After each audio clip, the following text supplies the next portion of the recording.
Bom, gente, então que vocês sejam bem-vindos a mais uma aula. Hoje a gente vai dar uma aula, vai conversar um pouquinho sobre redação, né? Vou dar uma aula sobre redação para vocês, mas não é especificamente sobre redação, tá? Dentro, né, da frente de redação, mas a gente vai ver uma aula sobre os gêneros e os tipos textuais.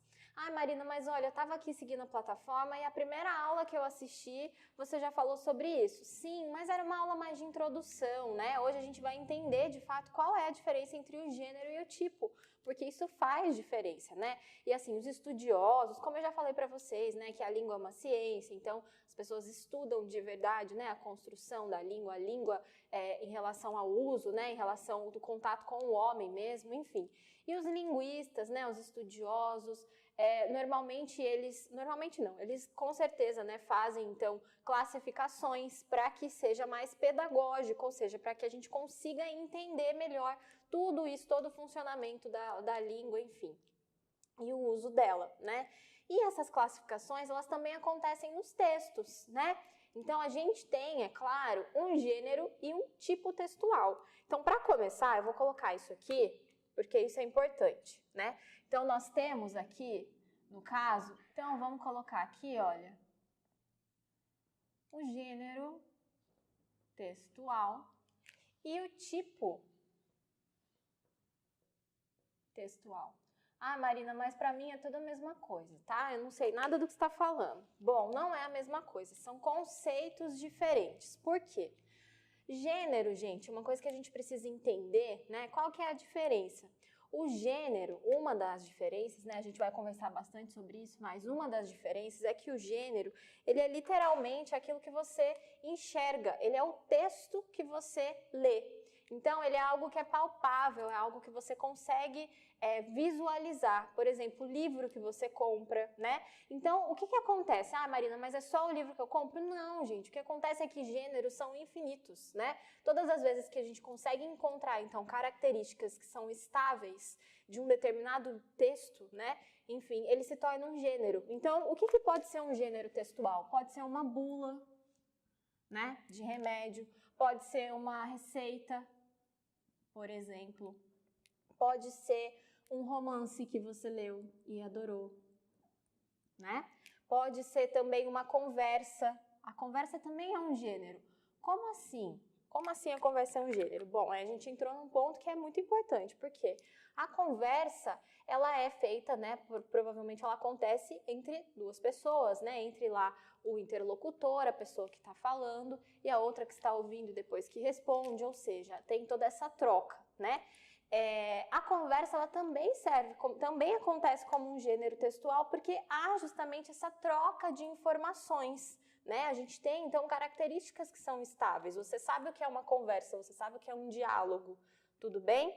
Então, o gênero textual, eu coloquei alguns exemplos aqui para vocês, mas são infinitos. Se a gente for listar todos os gêneros aqui, a gente vai ficar até amanhã, até próximas aulas só falando de gêneros textuais, tudo bem? Então, a gente vai colocar aqui que justamente o gênero textual, ele é o texto materializado, gente. Calma que vai ficar mais claro, tá? Ele é o texto materializado, é de fato o texto que você pega para ler, é o livro que você pega para ler, é a receita que você pega para ler, né? Então a gente tem vários outros tipos de gêneros, né? A gente tem lá o bilhete que você deixa para sua mãe, né? O recadinho lá que você deixa para ela. Enfim, tem vários outros gêneros que podem ser definidos como gêneros e eles são textos materializados, é de fato o texto que você pega, que você consegue visualizar, que você consegue ler, né? Que você consegue ler, ou no caso da conversa aqui, que você consegue ouvir, enfim. Então, são gêneros textuais. Outro ponto importante que a gente vai colocar aqui é a situação sociolinguística. Como assim situação sociolinguística? Você lembra que eu falei para você? Eu acho que vocês até já devem ter visto isso em outras aulas, mas se eu não me engano eu também falei isso já em uma outra aula. a gente viu que realmente a língua, ela não é um sistema fechado, né? Ela não vive só por ela, em função dela. A gente tem a relação do homem com a língua, né? E a interferência do homem na língua também. E isso acontece a partir da situação sociolinguística, ou seja, cada pessoa, ela tem uma maneira de se comunicar, né? Tem lá os regionalismos, por exemplo, eu imagino que a sua avó, ela possa ter nascido, por exemplo, lá no sul, e você nasceu no Nordeste. Eu imagino que vocês consigam se entender, porque a língua é a mesma, a língua é uma só, mas existe a situação sociolinguística, ou seja, a gente tem os regionalismos, né? Nós temos, então, gírias, nós temos palavras que são usadas em determinada região e que em outra região não é usada, ou que é usada com outro significado. Então, a situação, a relação do homem com a língua, né? A situação sociolinguística do homem também influencia, né, na questão do gênero. E essa situação sociolinguística, ela é própria do gênero textual, ou seja, a pessoa que escreve, né, a pessoa que escreve uma bula, a pessoa que escreve uma receita, ela precisa saber para quem ela está escrevendo. Quem vai ser aquela pessoa que vai receber aquela mensagem? Quem é que vai ler aquilo? Então, a situação sociolinguística influencia muito, assim como a relação com a pragmática, que é justamente essa relação do homem com a língua, essa interferência do homem com a língua. Então, se você escreve uma bula, por exemplo, né, se você está, então, respeitando esse gênero, se você está adequando um texto seu ao gênero textual bula, né, você precisa fazer uma bula de um remédio. É claro que você vai usar termos técnicos, você vai ser claro, porque também muitas pessoas, qualquer tipo de pessoa pode ler aquilo, né? Você não está escrevendo diretamente para médicos, ou você pode estar escrevendo para médicos, mas você precisa saber quem é que vai receber aquela mensagem. Qual é o tipo de instrução que você precisa dar para que aquele leitor ou aquele ouvinte, né, não no caso da bula, mas, por exemplo, no caso da conversa, para que ele entenda aquilo que está sendo dito. Então, a relação com a pragmática aqui é justamente essa relação do homem com a língua. Isso aqui é muito importante, porque a interferência do homem mudou muita coisa, né? A gente não pode, por exemplo, você não pode conversar com o seu chefe, né, da maneira como você conversa com a sua mãe, a menos que a sua mãe seja o seu chefe, mas isso não tem nada a ver. Então, assim, a maneira como você conversa, a maneira como você cria o seu texto, sendo ele verbal ou escrito, né, seja ele falado, seja ele escrito, enfim.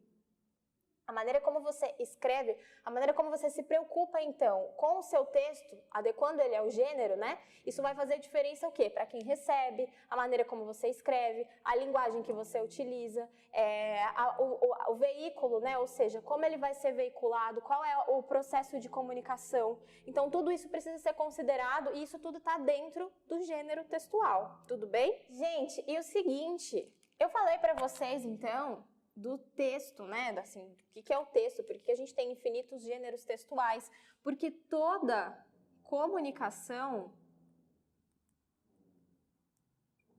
é um gênero textual. Olha que sensacional, gente. Toda comunicação é um gênero textual. Por que toda comunicação é um gênero textual? Porque tudo, praticamente tudo, a gente consegue criar características que são estáveis. Então, por exemplo, se você quer escrever uma receita, você sabe que uma característica de uma receita, que aquele texto está adequado como uma receita, quando ele prescreve algo, quando tem lá, por exemplo, uma medida, quando tem uma quantidade, quando tem ingredientes, enfim. Então, tudo isso faz com que aquele texto que você está escrevendo se adeque ao gênero receita, porque nós temos, então, características que são estáveis, né? Ah, Marina, mas eu posso muito bem escrever uma receita do ponto de vista... Eu posso escrever uma receita que não prescreva assim, por exemplo. Não quero fazer uma receita de bolo, eu quero falar sobre a receita do amor. O que eu acho que tem que ter... O que a gente precisa ter na vida para amar ou para ser amado, enfim. Ótimo, mas isso não deixa de ser uma receita. Você pode ter características, pode ter elementos que não são típicos do gênero receita, mas a maneira como você vai se posicionar, o jeito que você vai escrever, alguns outros elementos que você vai usar adequam aquele texto à receita, tudo bem? Ao gênero receita. Então, às vezes, pode ser que tenha uma característica ou outra que não seja literalmente da receita, mas existem características em comum que fazem com que aquele gênero esteja adequado, tudo bem?